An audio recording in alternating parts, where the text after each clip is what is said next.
Allez, bonjour à tous, je vous fais aujourd'hui une petite mise à jour sur la crypto The Graph, le GRT. Toujours pareil, on va parler graphique, analyse technique, week-off, liquidité. Pas d'avis sur le fondamental, j'ai mon propre avis, je vous laisse vous faire votre propre avis. Chacun doit se faire son propre avis sur le fondant, on ne doit pas répéter ce que l'autre dit et se faire un avis. Et en gros, apprécier une crypto parce que l'autre il a dit qu'elle était bien, d'accord? Donc je vous laisse vraiment, je sais que c'est chiant, mais si vous voulez vous faire votre avis, allez voir ce qu'est The Graph, allez gratter, etc. Alors, abonnez-vous, je le dis pas souvent, abonnez-vous, ceux qui regardent les vidéos et qui ne le sont pas, mettez le like pour favoriser la vidéo dans l'algorithme, ceux qui connaissent mon contenu. Rejoignez le canal Telegram, ok, et puis on va démarrer. Donc pour l'instant, le GRT, que peut-on dire? Bon, mais après ces trois pumps sur les 3 premiers mois, on est venu prendre ce niveau de liquidité, d'accord? On a eu un bear market weekly qui a retracé tout le mouvement de hausse sur la première hype. On a pris cette liquidité, retest et continuation baissière. Donc pour le moment, The Graph, alors si on prend le graphique à long terme, bon, on va pas dire que c'est haussier. Il faut pas, je vais pas vous lâcher. Alors, est-ce que ça peut pas le redevenir? Oui. On va dire que dès lors que tant que ce bottom ici tient, qui pour moi est le bottom long terme, d'accord? Et même s'il venait à casser, il faut voir à la cassure qu'est-ce qui se passe. Pour l'instant, on a une belle relance ce mois-ci, c'est pour ça que j'imagine que vous me le demandez, donc on va en parler. Pour l'instant, ce bottom a l'air de tenir. C'est le bottom des 0.03.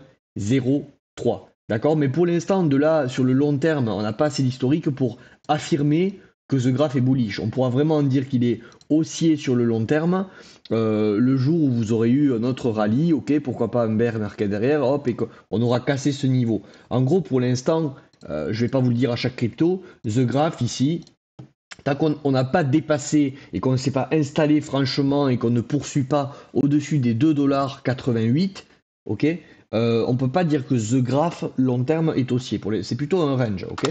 Alors, tant que ce bottom tient, c'est les 0.03, on ne peut pas affirmer que long terme The Graph est en tendance baissière. D'accord? Pourquoi? Parce que je vous le dis, je vous le dis plusieurs fois dans chaque vidéo, à la cassure d'un niveau majeur comme celui-ci, ou celui-ci, si vous voulez, cette mèche, il faut vraiment voir maintenant qu'est-ce qui va se passer dessous.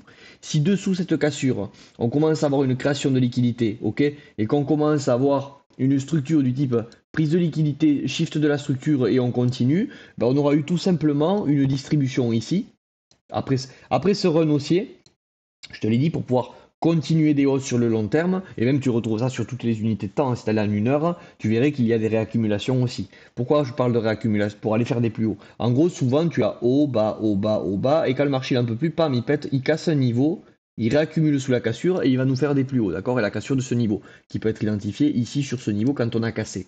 D'accord? Et tout ça pourquoi? Pour des raisons de liquidité, je ne vais pas tout vous réexpliquer ici. Suivez les lives, suivez les suivis hebdo que je fais, j'en parle assez souvent.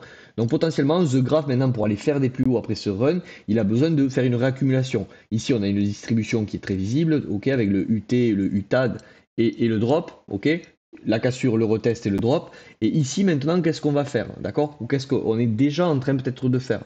On a créé de la liquidité à cet endroit, là on est venu prendre et on est en train de shifter. Donc en monthly, donc potentiellement, ce que je te dis là, c'est qu'on peut refaire une réaccumulation pour aller faire des plus hauts. Et donc tout ce bear market, entre guillemets, weekly, cette correction weekly, monthly que l'on a eu, nous aura servi à épurer le marché, à venir générer assez de liquidités vendeuses, de gens qui ont panic sell, de gens qui ont abandonné, de gens qui ont shorté le marché pour finalement récupérer petit à petit des achats et donc réaccumuler pour aller faire des plus hauts. Tant que ce bottom tient, d'accord? Si un jour ce bottom est remis en question et casse, on ne parlera plus ainsi de The Graph, d'accord? Donc, ceci étant dit, sur le long terme, on va maintenant, et je pense que c'est ça qui vous intéresse, on va aller voir ce qui se passe ici. Donc, avant qu'on y aille, on est bien d'accord, The Graph à monthly long terme, pour l'instant, on n'a pas vraiment, on peut pas dire que le seul signal haussier que l'on peut affirmer, c'est si à la fin de ce mois, on clôture, allez, au-dessus de la bougie précédente, c'est-à-dire au-dessus des 0.0756, c'est encourageant, d'accord? Et on va aller le voir, c'est ce qui se passe en weekly daily en dessous. On voit qu'on est en train de retourner. Donc si tu veux prendre un mouvement à la source et éventuellement te protéger sous ce bottom des avec un stop loss pour ceux qui veulent mettre des stop loss, hein, au-dessous des 0.0517, fais-le. On va aller voir où est-ce qu'il y a potentiellement des raisons de prendre la position maintenant ici. Parce que ce mois est encourageant. Je le rappelle, s'il clôture au-dessus des 0.0756. On pourra vraiment parler en monthly de retournement de structure si on vient s'installer, allez, je dirais au-dessus des 0.1751, d'accord, qui est ce niveau-là. À la limite, ce niveau des 0.1582, tu comprends, il faut qu'on vienne péter toutes ces liquidités-là. En fait, il faut qu'on vienne montrer que, ok, on vient bouffer les tops des bougies précédentes, d'accord, et on vient, entre guillemets, si vous voulez, casser des résistances, puisque vous aimez bien support-résistance. Mais le signal ultime, c'est vraiment si on vient, boum, faire une clôture au-dessus de ce niveau. Là, on peut dire que, selon, en termes de structure et de fractalité de marché, on est prêt à faire un retracement et pourquoi pas un ATH futur. D'accord? Mais il faut vraiment venir clôturer au-dessus de ce niveau que je t'ai donné. Et si l'on fait ça, le marché, on peut s'attendre à ce qu'il soit plus bearish, mais que le marché soit passé bullish. Donc dans un marché bullish, on buy les dips, d'accord? Donc on s'attend à ce que les bottoms soient défendus et que la demand zone qui serait générée éventuellement en monthly, on y revient dedans pour faire une accumulation et repartir, d'accord? Donc j'espère que ça c'est clair. En monthly, pour l'instant, on n'a rien retourné du tout, on attend la clôture de fin de mois. Mais est-ce que pourquoi pas, on pourrait pas, comme moi je suis friand, se positionner à la source d'un mouvement sur The Graph, d'accord? Et pour ça, il faut tomber en UT. Est-ce qu'en weekly, daily, on est en train d'avoir une dynamique qui change dans la tendance, si tu veux, long terme monthly? Donc on va passer en weekly. Et donc en weekly, euh, pour moi, ce n'est pas encore fait. Donc je vais te donner mon avis. Pour moi, ce n'est pas encore fait. En weekly, pour que ce soit fait, j'attendrai moi au moins une clôture sur celui-là, le premier niveau, les 0.1045. Si vraiment on vient ici, hop, boum, shifter cette structure, ici sur le retest, il peut y avoir une position à prendre en weekly. D'accord? Donc ça, c'est la première chose que je voulais te dire en weekly. Mais bon, certains auraient trouvé des raisons à la cassure de ce niveau. D'accord? Tu le vois bien, là on a un petit bottom, double bottom, cassure, retest, et on est en train d'avoir une continuation. Alors certains pourraient dire, oui, ici il y a eu un double bottom, ok, on l'a cassé, on a pété la ligne de coup, on est revenu, il y a une position à prendre. Oui, potentiellement pour les plus greedy, d'accord, il y a une position effectivement à prendre par ici. Ok, il y a une position à prendre, tu te protèges sous les bottoms, d'accord, ou tu gères ton risque, ok, on va pas rentrer dans la gestion du risque en plus ici, pour aller éventuellement jouer un run, on va voir les niveaux sur lesquels on pourra aller, targeter des plus hauts, et pourquoi pas un run haussier, d'accord. Donc là, potentiellement, oui, il y a le trail qui peut se prendre, d'accord? Alors je vais te donner allez, des niveaux qui pourraient être rationnels de prise de position. Attention, je ne suis pas en train de te dire qu'on est retourné aussi. Je viens de te dire qu'en weekly, j'attendrai moi quand même la cassure et la clôture au-dessus des 0,1045. Mais ça se joue. Et en fait, qu'est-ce qui se joue? C'est en daily. Si je tombe en daily, moi je suis rentré, pour être transparent, dans The Graph, ici. Tac. Ok, j'ai pris une entrée par ici. On avait la dimension zone, d'accord? Le break. Alors, pourquoi? Après, je suis protégé sous ce creux, si tu veux. Ok? Ça, c'est de la gestion de risque. C'est chacun qui gère son risque comme il veut. Je te le répète, je t'ai dit qu'en monthly, pour moi, on est peut-être qu'au prémisse, c'est peut-être à rien du tout. C'est peut-être un rebond pour aller enfoncer plus bas. C'est-à-dire qu'en monthly, on est peut-être juste en train de faire un truc comme ça sur The Graph, hein. C'est-à-dire qu'en monthly, la suite, c'est peut-être ça. Personne ne la connaît. Vous commencez pas à vous chauffer. S'il faut, c'est ça sur The Graph. D'accord? Ceux qui disent non, The Graph, c'est pas possible. Oui, oui. Vous dites ça quand on vous dit ça ici. Et le jour où on y est, c'est ah ouais, t'avais raison, mince, tu l'avais dit, j'ai pas voulu t'écouter. Donc je vous dis pas que c'est ce qui va se passer, je vous dis que c'est possible. C'est ça qu'il faut que vous compreniez et gardiez en tête. Mais c'est pas parce que c'est possible qu'on aille plus bas qu'il faut s'interdire de prendre des positions. Moi ici je vois des prémices en daily de quelque chose qui pourrait être sympa, couplé avec la psychologie en ce moment de marché ambiante, couplé avec le scénario que moi j'envisageais pour toutes les raisons que je vous ai déjà évoquées par rapport au Bitcoin, etc., la psychologie des foules, etc., ça fait sens pour moi, dans une psychologie très négative en ce moment, de prendre un trade assez tôt en daily parce que potentiellement, c'est le bottom et le RR sera énorme sur JRT. Ici, on break, tu vois, j'attendais une clôture à cet endroit au-dessus, on a passé la structure, ok, j'attendais ensuite, suite à la dimension zone, un break, un retour, j'ai dû exécuter sur ce retour ici, là, moi, ok, par ici. Donc tu vois maintenant c'est Dimension, on est venu retester, on propulse le marché plus haut. Dimension, on est venu retester, on propulse le marché plus haut. La prochaine Dimension daily, elle est ici. Donc non, on est revenu tester, boum, on propulse le marché plus haut. La prochaine en daily, si tu veux rentrer dans The Graph, d'accord, ici pareil, tu vois, tac, on est revenu, boum, on pousse le marché plus haut. La prochaine elle est ici. Attention, je te le dis souvent, possibilité de retracement, d'accord? C'est-à-dire qu'au bout d'un moment, le marché, on a droit à un retracement. Quand, peut-être on l'aura bien plus tard, mais sache, et c'est pour ça que moi je préfère prendre des mouvements assez tôt, sache qu'au bout d'un moment, à force que pump, pump, pump, pump, au bout d'un moment, il va y avoir une cassure de structure. Est-ce que tu es pris, à tenir ce trade? Si tu rentres dans cette dimension et que finalement elle servait de liquidité, ce niveau, et qu'on vient casser, et qu'on vient retester une dimension ici pour une dimension intermédiaire, je ne vais pas rentrer dans le détail, pour accumuler aller plus haut. Est-ce que tu es prêt psychologiquement à ta prise de position à tenir un moins 20 au moment où tu rentres? C'est pas que je vous dis la même chose sur le BTC. C'est pas ce qui va se passer, c'est que le risque, au plus ça va, au plus ça augmente. Surtout qu'ici, je vais pas tout vous dessiner en daily, mais on arrive dans des demand zones, des supply zones, pardon. Ok? C'est pour ça que l'on risque de freiner. Si vous voulez, on arrive sous une résistance en daily. D'accord? Et cette résistance, c'est quoi? C'est le signal que j'attends en weekly, au final. Ok? Que je vous disais au début, ou en monthly. Si on vient prendre ce niveau et clôturer, en weekly, potentiellement, on a shifté. Ok? J'espère que c'est clair. Alors, je vous ai donné des niveaux en weekly, en daily, pardon. Je trouve que pour se positionner en daily ici, c'est un peu tard. C'est toujours pareil, ça ne veut pas dire qu'on va retracer, parce que personne ne sait lire l'avenir. On peut retracer, on peut aller plus haut. C'est juste que sur l'unité de temps daily, c'est plus risqué de le faire ici parce qu'en daily, ça fait un moment qu'on n'a pas eu de correction. Voilà, c'est ça que je veux te dire. En weekly, la dernière demand, un point excellent, bah, elle est ici, hein, maintenant qu'on a shifté la structure, d'accord? Ok. On attendra. Alors, la dernière, elle est ici, excellent point d'entrée, d'accord? 0.0611, est-ce qu'on va y revenir? Potentiellement non. Si on y revient, est-ce que le RR est énorme? Oui. Ben oui, parce que là, tu prends la position ici, tu te couvres en dessous et tu peux aller targeter les plus hauts. Donc le RR est énorme. Est-ce qu'on va y revenir? Potentiellement non. Et pourquoi on pourrait ne pas y revenir? Parce qu'en weekly, si cette semaine, là, on a une nouvelle dimension qui se dessine, ici, ok? C'est le retest que l'on a eu en daily comme ça, ok? C'est la correction si tu veux. On a clôturé en daily au-dessus, donc pour l'instant en daily, on l'a passé cette dimension, mais on ne l'a jamais retesté, tu vois? Donc en weekly, un ordre rationnel pourrait être ici, c'est-à-dire à l'entrée de cette dimension.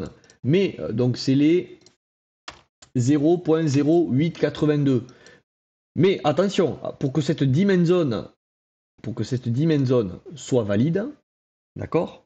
Il faut qu'on clôture bien cette semaine au-dessus des 0.0882. Donc tu attends dimanche, 0.0882. La semaine d'après, très certainement, on va revenir en dimension, à part si le marché vous frustrer, hein, on n'y reviendra pas. Mais si on clôture ici un ordre rationnel, la semaine prochaine, sur la prochaine bougie, c'est ta qu'on vient exécuter ici, d'accord? Et tu es dans the graph potentiellement. Mais si tu prends ici, il faut être prêt à ce qu'on aille potentiellement retester dimension plus bas ou que potentiellement le marché t'enfonce plus bas. Donc quelle est ta gestion du risque? Comment tu gères? D'accord? Qu'est-ce qui se passe si le scénario est invalidé? Je vous le répète souvent, on n'est pas là pour prier et espérer que notre scénario se passe. On est là pour être prêt aux deux scénarios et que si c'est le scénario inverse, que je crame pas la baraque. Donc voilà, je vous ai donné les choses sur The Graph. Donc monthly, long terme, on est en range. Est-ce qu'en monthly aujourd'hui il y a des signaux de retournement? Rien n'est joué. Un gros signal serait que l'on clôture au-dessus des 0,1751 sur du long terme, d'accord? Un signal pour dire que ce marché est haussier sur le long terme, ça serait de prendre le niveau au-dessus des 2,8787. Ah ben on n'y est pas, Benjamin. Ben non, on n'y est pas, on n'y est pas. Mais bon, écoute, c'est comme ça. Tous les coins ont démarré comme ça. Tu vois, Solana, Ether, ça démarre comme ça. Je veux dire, plus tu vas prendre le projet à la genèse et à la source, plus les gains sont énormes dans le futur, oui, mais plus c'est risqué. C'est ça qu'il faut comprendre. Il y en a plein qui disent, purée, si j'avais su, j'aurais acheté du Solana au tout début. Oui, mais ce qu'il faut comprendre, c'est qu'au tout début, le risque était tellement énorme parce que ce coin n'était pas connu que personne ne voulait le faire. Et c'est pour ça justement que ce coin a pumpé. C'est comme ceux qui me disent, ouais, si j'avais su, j'aurais acheté du Bitcoin en 2011. Mais en 2011, d'accord, mais tu aurais dû passer tous les bear markets 2017, 2018, 2016, celui-ci, mais avec tout le FUD qu'il y a eu et tout, mais très très peu sont ceux qui ont tenu, à part ceux qui ont perdu leur wallet, leur clé, quoi. Bon, enfin bref, je suis pas là pour parler de ça. Donc monthly, on attend ce que je vous ai dit. Attends, la bougie, là, elle est encourageante, d'accord? Si elle clôture au-dessus de la bougie précédente, on ravale le travail baissier de la bougie précédente, donc c'est pas mal. Ça se traduit en weekly par des signaux qui peuvent être pris en termes de structure, puisqu'on a fait un petit double bottom. Mais j'attendrai moi quand même une clôture, allez, une clôture déjà au-dessus de cette dimension là que je t'ai identifié à la fin, ok? C'est encourageant. Prendre une position ici, c'est pas idiot. Je vous ai donné les niveaux. Et en daily, Alors donc en weekly, on est toujours... Allez, en weekly, on est toujours bearish en termes de structure de marché, mais on peut dire que la dynamique redevient bullish, d'accord, dans cette structure bearish. Par contre, en daily, je suis désolé, on était bearish, là on est passé bullish en daily. En daily, on est bullish. Alors, est-ce que c'est uniquement un retracement daily dans cette structure baissière weekly, monthly pour aller enfoncer les plus bas, ou est-ce qu'on est aux prémices des choses? C'est ce que je vous disais tout à l'heure. Nul ne sait. Il faut juste prévoir il faut juste arbitrer son risque lorsque je prends une décision et se faire son propre avis sur le fondamental de The Graph. D'accord? Vous faites ce que vous voulez. Et les deux couplés, en général, c'est un cocktail explosif. Ok? Mais décider que sur du fonda, pour moi, et prier que The Graph monte, c'est pas du tout ce que je fais. Voilà. Allez, je vais vous donner quand même quelques targets de vente. Des niveaux intéressants pour prendre des profits sur The Graph se situeraient entre, allez, on va dire, entre les 0.29 et les 0.55. Vous avez un niveau assez intéressant déjà pour prendre des profits. Allez, je vais vous les tracer. Cette zone, ok, est une zone intéressante pour prendre des profits sur The Graph. Tac, je vais vous la mettre en rouge. Supply. Ok. Ceux qui veulent prendre des profits un peu plus tôt, faites-le.